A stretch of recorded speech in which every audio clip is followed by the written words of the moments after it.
All right, welcome to this AE Connects roundtable with representatives from each of the four teams that were scheduled to play in the championship games of the 2020 Hercules Tires America East men's and women's basketball playoffs. We'll let each of these four introduce themselves, and then we'll get into it. Starting in the upper left-hand corner at guard, Ann Simon. Hi, my name is Ann Simon. I'm a freshman at the University of Maine, and right now I'm back home in Luxembourg. At the other guard, Everett Duncan. Hi, I'm Everett Duncan. I'm a graduate student at the University of Vermont, and right now I'm in Rhode Island. And in the middle right corner, forward, Malik Ellison. Hey, my name is Malik Ellison. I'm a grad student from Hartford University, and right now I'm in Hartford, Connecticut. And at the other forward, at the bottom, centered, Cheyenne Clark. Hi, I'm Cheyenne Clark, and I'm a grad student at Stony Brook Women's Basketball. Right now I'm in Deptford, New Jersey.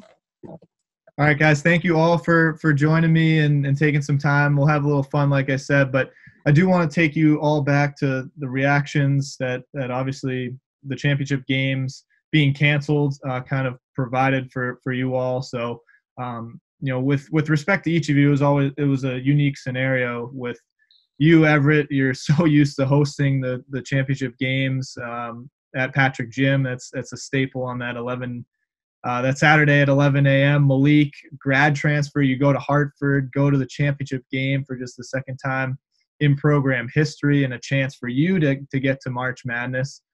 Cheyenne, opportunity to host Stony Brook's first ever women's basketball championship game, and Ann, obviously rookie of the year in women's basketball.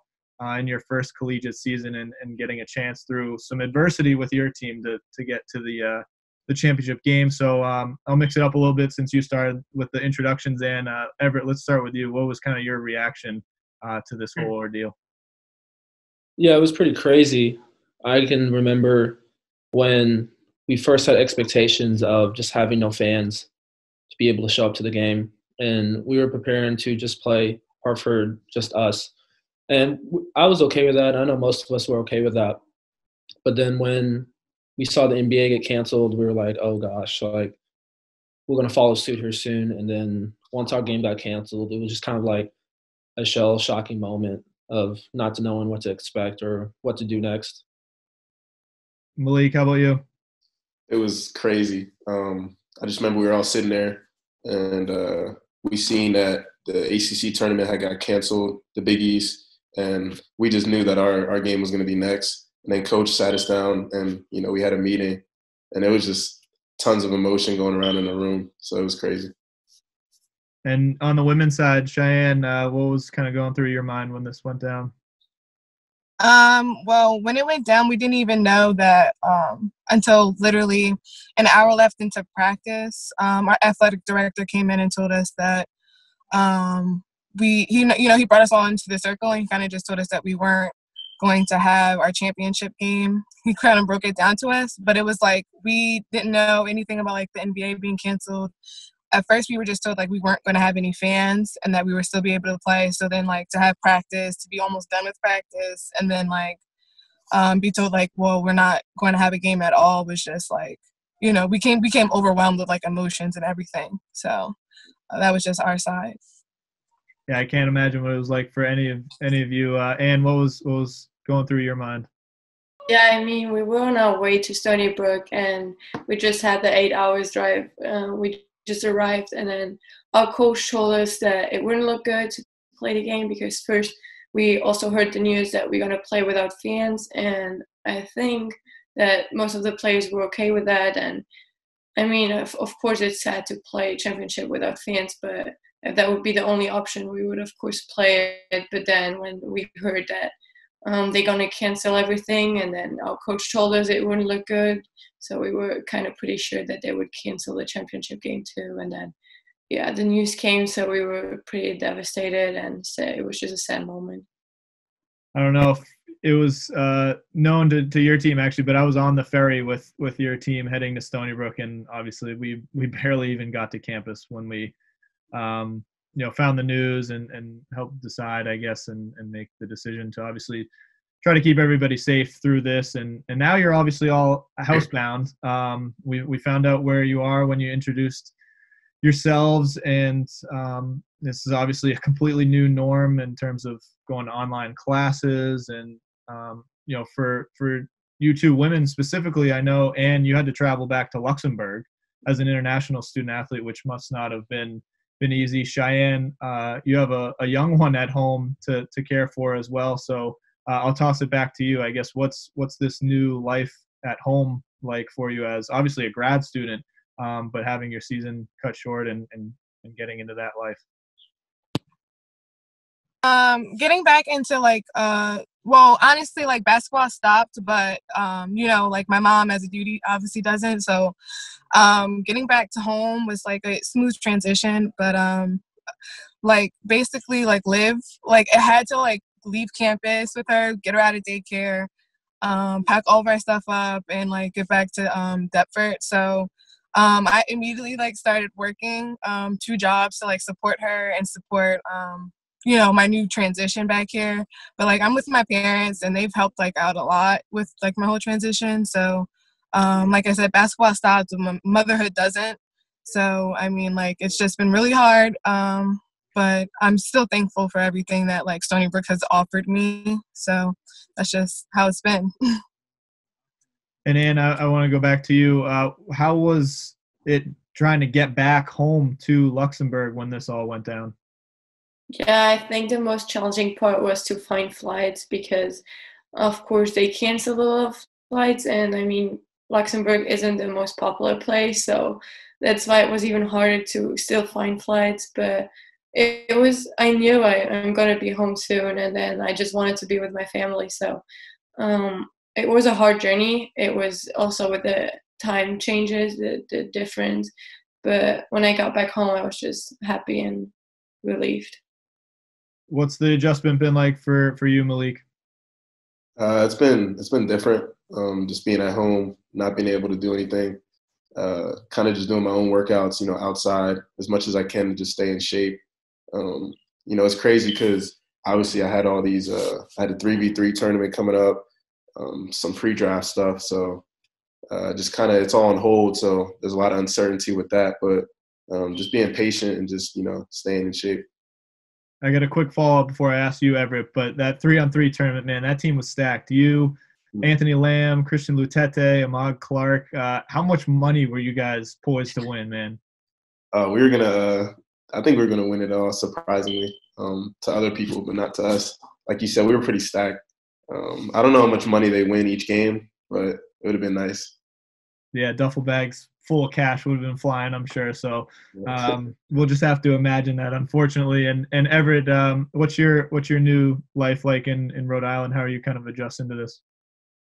Yeah, I'm adjusting to just having a lot of free time. Obviously, I'm doing school, excuse me, but for basketball, it's kind of unexpected.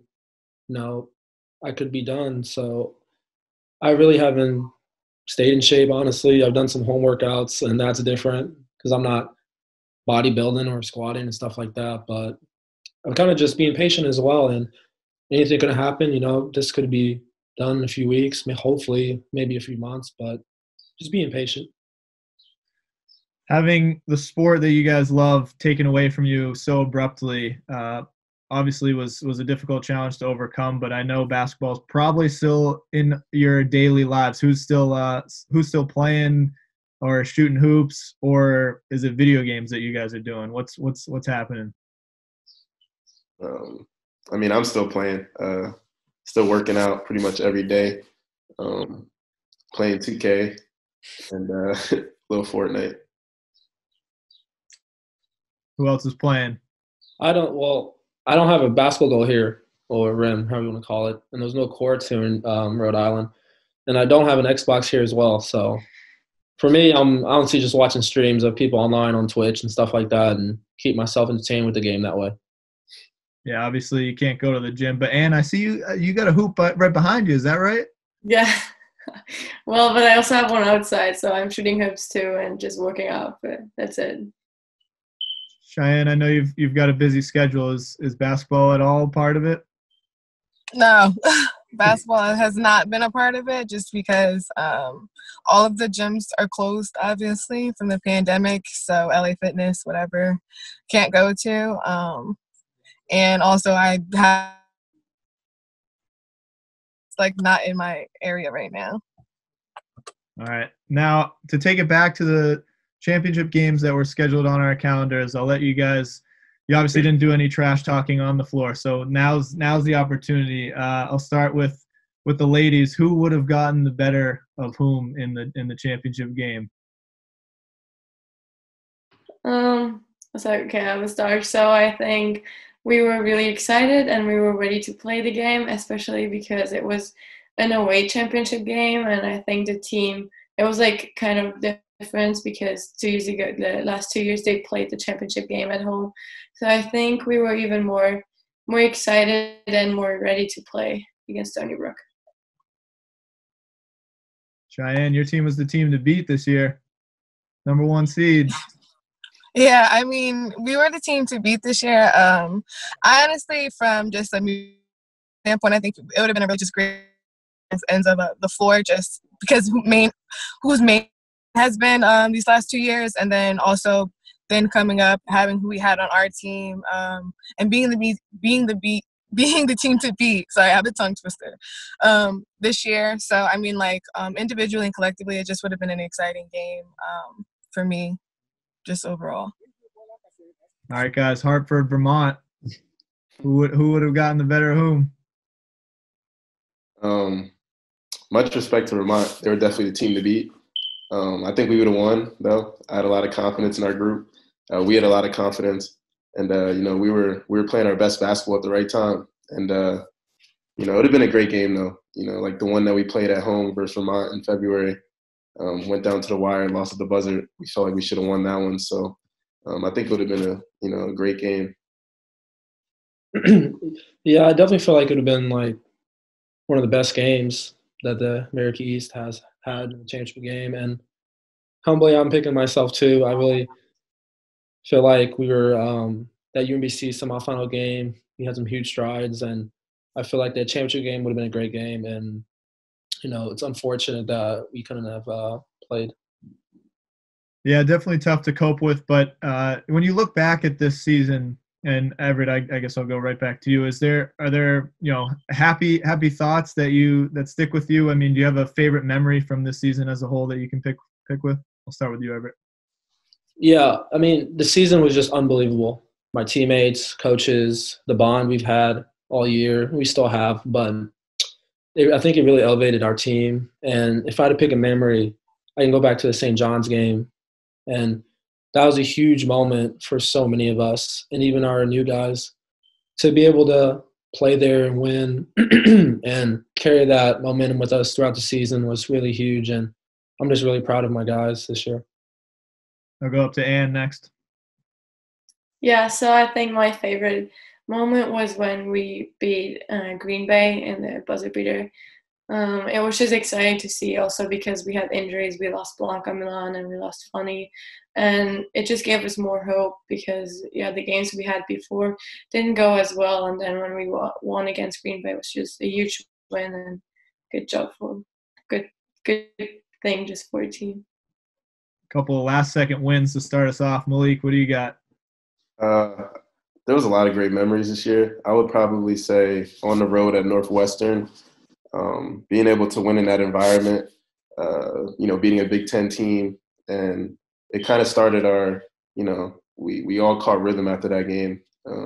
Obviously, I missed the first 10 games, so that was, like my 4th game coming back, I think. So we kind of got gelled as a unit, and it kind of just, helped us throughout the season.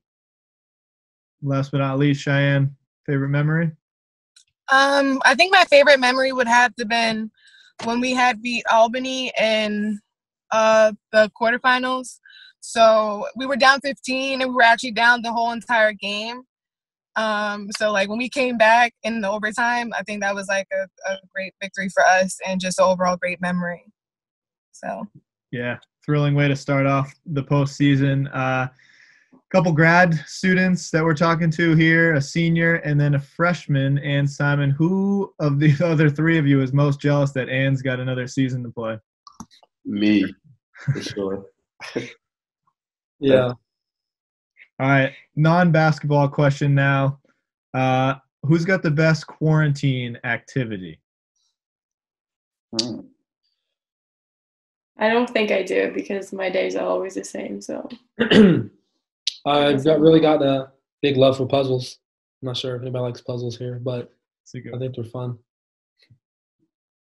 I just been playing video games and working out, so I don't know if any of you guys play, but big Call of Duty and Fortnite guy. Anybody creating TikToks? Teams? Individual accounts? Nah, I mean, I made one on my sister's account, but nah, I haven't been on TikTok like that. I'm too old for TikTok, low key. All right, last thing I have for you guys, I just want to actually open the floor to you all being connected here on this roundtable, and I appreciate the time. But I guess in terms of those quarantine activities, not switching up the routine, which is obviously really, really tough to do when you're kind of on lockdown. Is there anything you guys would like to ask each other in terms of getting some advice, or do any of you have a piece of advice to try to continue to power through here?